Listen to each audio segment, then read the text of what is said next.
नकारात्मक घटनांमुळे नैराश्याने ग्रासलेल्या समाजाला उभारी देणारे उपक्रम गावोगावी राबविण्यात येत आहेत. नक्की काय आहे हा उपक्रम?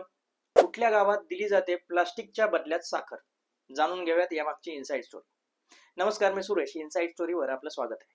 मंडळी, प्लास्टिक द्या आणि बदल्यात साखर न्या या बातमीने कोकणाचे लक्ष वेधले नाही तर नवलच म्हणा.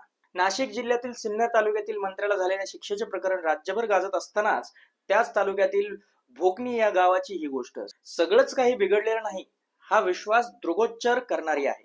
3000 लोकवस्तीचे हे गाव पर्जन्य छायेतील असल्याने पिढ्यानपिढ्या कोरडवाहू शेतीवर गुजारा करणारे आहे. फेब्रुवारीतच पिण्याच्या पाण्याचे वांदे झालेले हे गाव नशिबाला वा सरकारी यंत्रणेला दोष देत बसलेले नाही. नैसर्गिक प्रतिकूलतेचे रडगाणे गाण्याऐवजी गावाने वेगवेगळ्या युक्त्या लढून आपण हरलेलो नाही, पराभूतही झालेलो नाही असाच जणू संदेश कृतीतून दिलाय. प्लास्टिकच्या बदल्यात साखर ही प्लास्टिक मुक्तीसाठी गावाने लढवलेली अनोखी शक्कल आहे.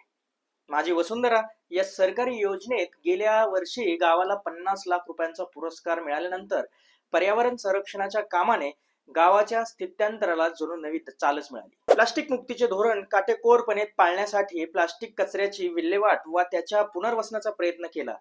पतसंस्थेच्या CSR मधून प्लास्टिक क्रश मशीन घेतले. गावातील एकल वापराचे प्लास्टिक गोळा करून मशीनीवर बारीक तुकडे करून पुनर्वसनाच्या प्लास्टिकीसाठी विक्री केली जाते. त्यातून गावासाठी काही पैसेही उपलब्ध होतात आणि गावात प्लास्टिकचा कचराही आटोक्यात राहतो. या उपक्रमासाठी सरकारचा पुरस्कार मिळाल्याने यंदा प्लास्टिकच्या बदल्यात साखरेची आणखी आकर्षक योजना आणली गेली आहे. गेल्या 15 वर्षापासून आळीपाळीने सरपंच असलेले वाघ यांनी ही शक्कल लढवताना 1 किलो प्लास्टिक आणून देणाऱ्यास स्वखर्चाने अर्धा किलो साखर देण्याचे जाहीर केले. हेतू चांगला असेल आणि हाती घेतलेले काम पूर्ण करण्याची जिद्द असेल तर छोटे गावही किती मोठे काम करू शकते याचा आदर्श म्हणून या योजनेकडे पाहावे लागेल. सरासरीपेक्षा कमी पर्जन्यमान व खडकाळ मुरमाड जमीन असल्याने शेतीलाही फारसा वाव नसल्याने या गावाने अशाही परिस्थितीत तुळशी वृंदावन, निसर्गवन, हुतात्मा जवानांच्या स्मरणार्थ वृक्षारोपण अशा अनुकरणीय योजनांमधून नकारात्मकता व प्रतिकूलतेवर मात केली आहे.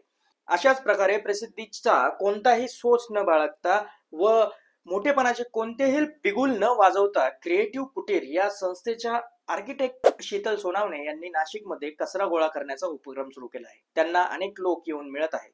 अशीच एक आनंद वार्ता इंदिरानगर उपमहानगरातील काही निसर्गप्रेमींनी दिली आहे. मिशन ग्रीन इंदिरानगर उपक्रमांतर्गत पेड पाणी प्लास्टिक जनजागृती अभियान राबविण्यात येत आहे. श्रमदानाबरोबरच पर्यावरण रक्षणाचा हा मार्ग वाढीला लागला तर सुराज्य व्हायला वेळ लागणार नाही. समाजसेवेची कळवळ असणाऱ्या लोकांची ही उपक्रमशीलता वाखाणण्याजोगी आहे. कोणी वंदा, कोणी निंदा, समाजकारण हाच आमचा धंदा असा एक आगळा वेगळा मनोदय या काही घटनांमधून दिसून येतो. म्हणून हा प्रपंच. समाजसेवेची अशी आणखीही काही बेटे निश्चित असतील. सगळीकडेच कसं वाईट चाललंय असे वाटणाऱ्याच्या काळात कसेही काहीही घडते आहे. म्हणूनच समाजातील सर्व प्रकारच्या विषमुक्तीचे म्हणजे डिटॉक्सिफिकेशनचे कार्य चालू आहे असे म्हणले तर वेगळे ठरणार नाही. असे म्हणणे वावगे ठरेल. भोकणी हे गाव शिर्डी रस्त्यानजीक, नाशिक हेही तीर्थक्षेत्र, दोन्हीकडे हजारो भाविकांची रीग असते. हीच गर्दी अशा सामाजिक कार्यात परावर्तित झाली तर श्रद्धेलाही सकारात्मकतेचे पंख फुटतील. मंडळी, येणाऱ्या सिंहस्थाच्या पार्श्वभूमीवर प्रशासनानेही अशा समाजसेवकांच्या पाठीवर हात ठेवून लढ म्हणताना नियोजनात सहभागी करून घ्यायला हवे. मंडळी, या वेगळ्या उपक्रमाबद्दल तुमचं काय मत आहे ते आम्हाला कमेंट करून नक्की सांगा आणि पाहत रहा इनसाइड स्टोरी. धन्यवाद.